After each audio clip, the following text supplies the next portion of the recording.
Hi everybody, we're going to just do a quick little introduction of section 4.7 in your textbook. So what we need to understand is everything I'm about ready to talk about is built into your calculator. So if you are using a calculator, you do not have to worry about this. But if you are doing problems exactly, then you need to know what we're about to talk about. So if you look on page, or in section 4.7, you don't need to look there, I'll just write the problems down that I want to look at. There's a problem that says, the very first one, says this. What this literally says to me is, find the angle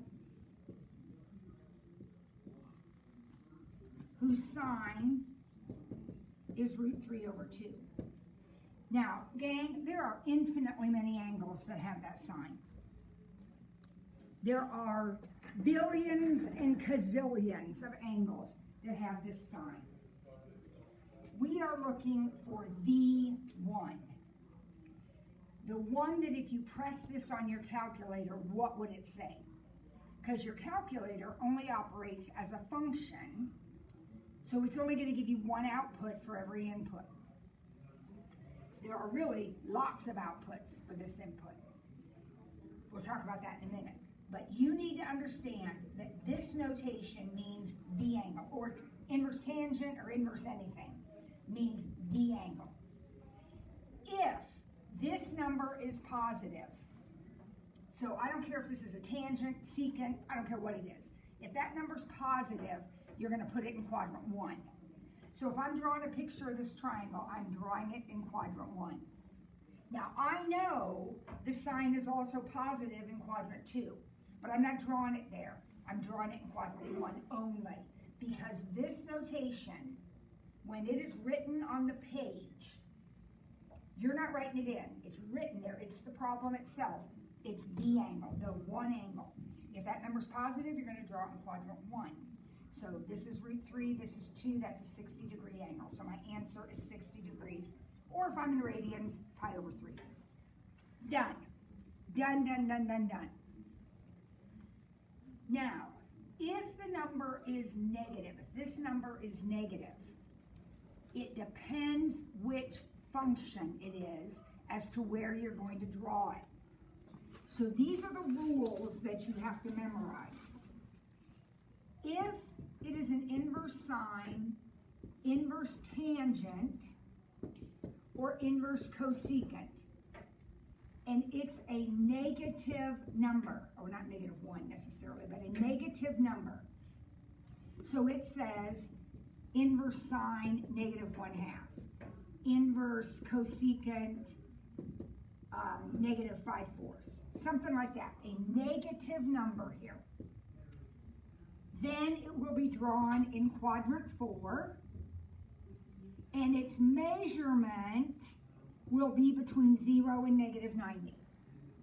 Now I'll do one in a minute, but that's what you have to remember, or 0 and negative pi over 2, if you're drawing it in quadrant 4. If it is anything else, so in other words, if it is an inverse cosine,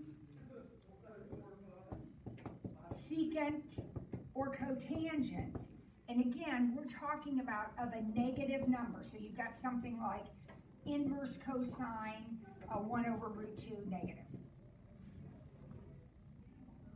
Then it must be drawn in quadrant 2,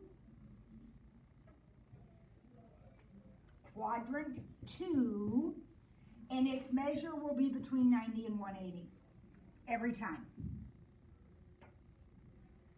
All right, so I'll do an example of, well, let's do that one right there.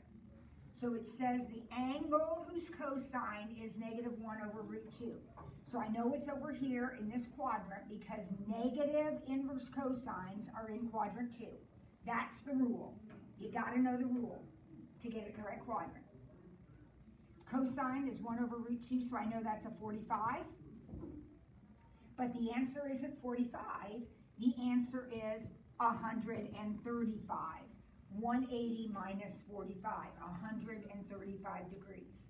Or 3 pi over 4 radians, if you're doing it in radians. These problems have one answer. It's not like some of the other problems we did. When you solve an equation, you can have many answers.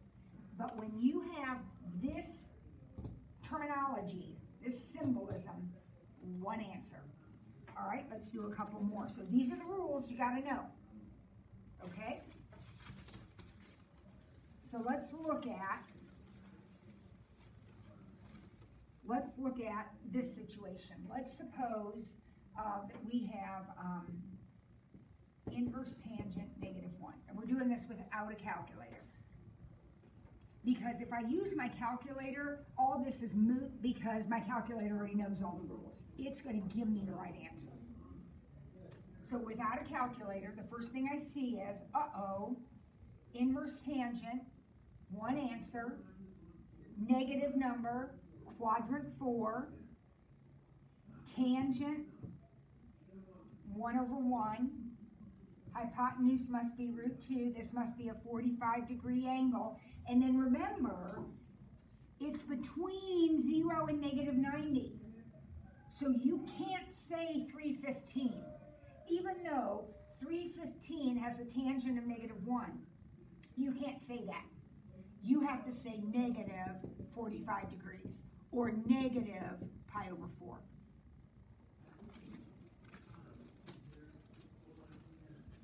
All right, let's try one more. Let's do a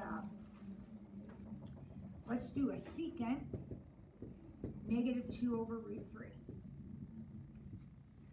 All right, so again, the first thing I think about is my rules. This is an inverse secant, and it's negative. Secant negative is quadrant 2. That's the rule. That's where I put it, quadrant 2. This is 2, this is negative root 3. Remember, even though I have the negative on the 2 will never be negative. Your hypotenuse, your radius is never negative. X is negative. So this is a 1 and this is a 30. The answer to the question isn't 30. The answer to the question is 150 degrees, or 5 pi over 6 radians if you're in radians. And that's it. There's no, plus or minus, there's no anything. That's the answer to the question. Okay? Now, let's put a couple of these ideas together. Let's suppose that we have to find the sine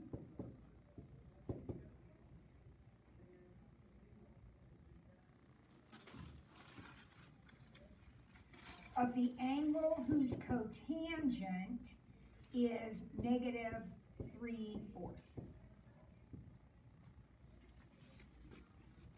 Wow. Wow. Well, hang on to your hats. It's not that bad. Cover this up for a moment and look at this right here. What do you know about the inverse cotangent? Obviously, if that's a positive number, it's in quadrant 1. All positives are in 1. No confusion about that. Everything positive is getting drawn in 1. But a negative cotangent will be drawn in quadrant 2. That's the rule that I memorize. I know that cotangent is adjacent over opposite. Again, memorized. If I have no idea what this angle is. No idea. This isn't special. It's not like 45, 45, 90 or anything like that. If I do my Pythagorean theorem, then this side will be 5. I still don't know the angle, but I know everything about the sides now.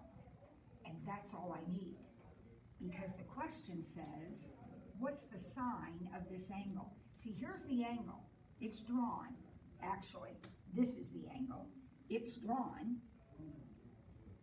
I don't even know how big it is. I just need to know what its sine is. And its sine is opposite over hypotenuse, so the answer to the question is 4/5. 4/5. All right, let's do one more of those. Let's suppose we want to find the secant of the angle whose cosecant is 13/5. Now again, one step at a time, let's draw, this is an angle. This means angle. That angle will be in quadrant 1. How do I know that angle's in quadrant 1? Because that's a positive number. And I don't care what this is. If that's positive, you're in quadrant 1. Okay? So I know the cosecant is 13/5, hypotenuse over opposite, r over y. I have no idea what that angle is, but I can find this side with my Pythagorean theorem. That'll be 12. A lot of times those are radicals. I'm just trying to do easy math right now because you're trying to learn a new concept. So that's 12. Notice everything's positive because I'm sitting in quadrant 1. I still have no idea what that angle is. None. But I don't care. I want to know its secant. Secant is hypotenuse over adjacent. So the answer to the problem is 13/12.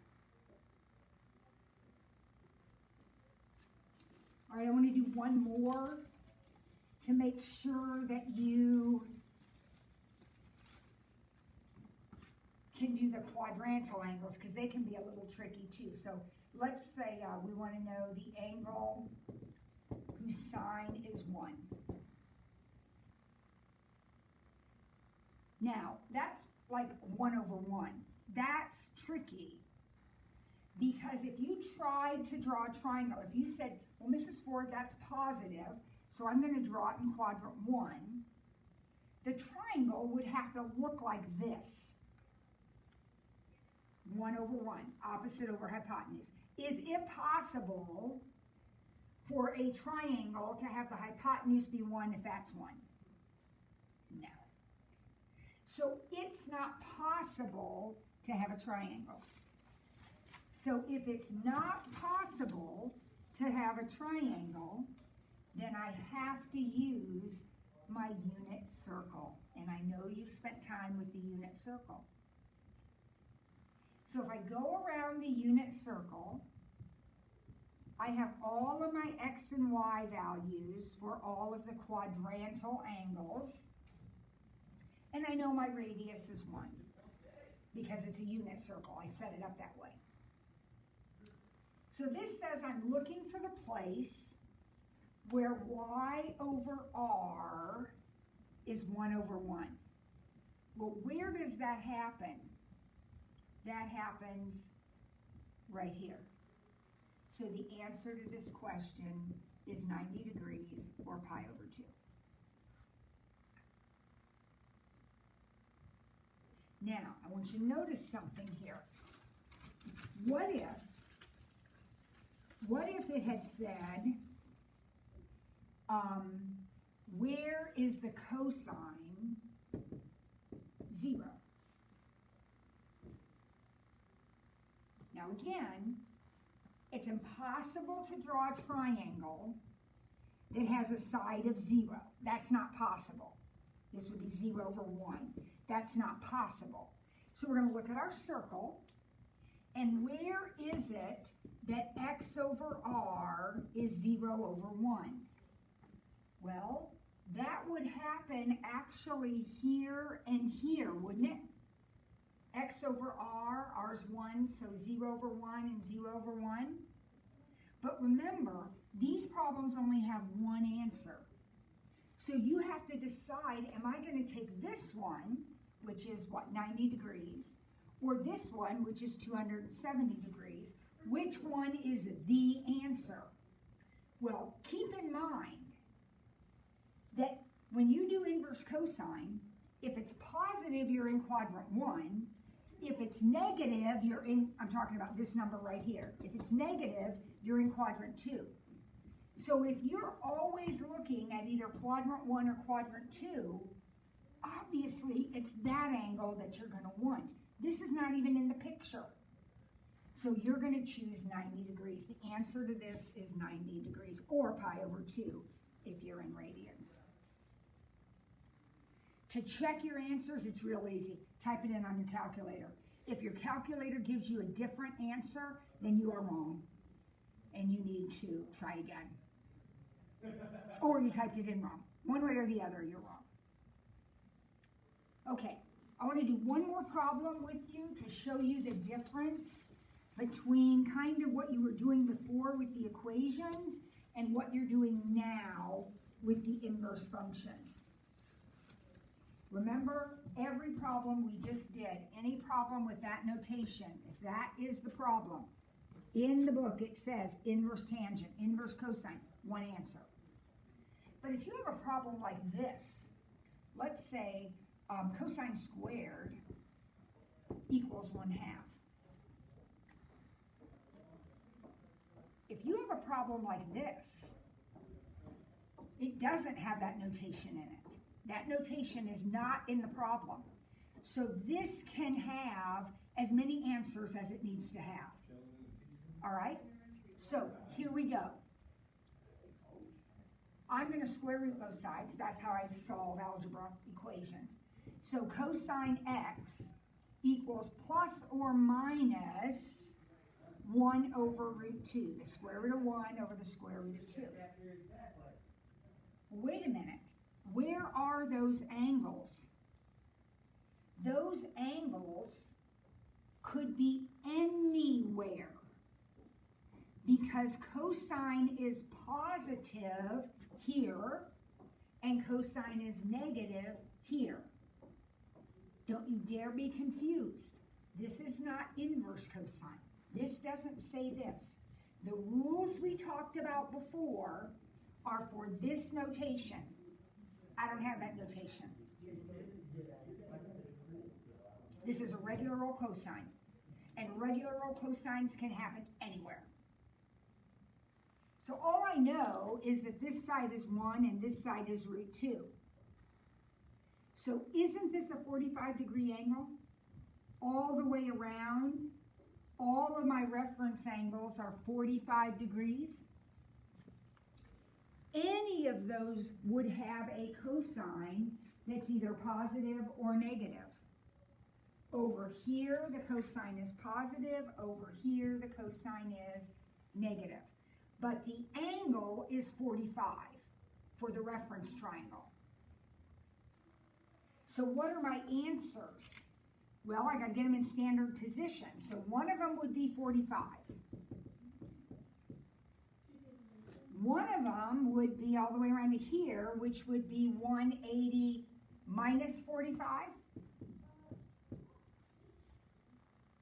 Another one would be all the way around to here, which is 180 plus 45. And oh my gosh, another one would be all the way around to here, which is 315. 360 minus 45.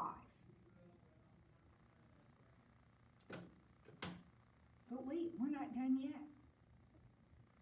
There are lots of other angles that have this cosine. Think about it for a second. Let me draw my 45 over here. So here's my 45-degree angle. What if I drew this angle? In other words, I went all the way around and then up 45. So what would that be, 405?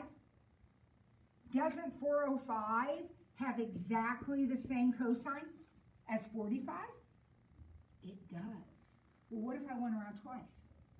Oh, same thing. There are lots of these. So you need, if you are writing down all of the answers, you need to count these four, obviously, the four main reference triangles that you drew. But you can find all of the coterminal angles by adding or subtracting revolutions. So if I take 45 and add 1 360, this means n is a whole number. 0, 1, 2, 3, 4, 5, da-da-da. So if I add 1 360, I would get my 405. But what if I added 2 360s? N is a whole number, 1, 2, 3, 0, 1, 2, 3. I could add 2 360s or 3 360s. And I could subtract 1 360 or 2 360s and come up with angles that would meet this criteria. So this problem has infinitely many solutions. But the problem that just says this has one answer. It's in quadrant 1 because that's positive and it's 45 degrees, period. So the difference is if you have this notation in the problem, not that you put it in, but it's in the problem, one answer. And that's when you use all those rules we talked about before. If you just have a generic case where you're trying to find the angle that has that cosine, you can consider all the possibilities. Okay, good luck.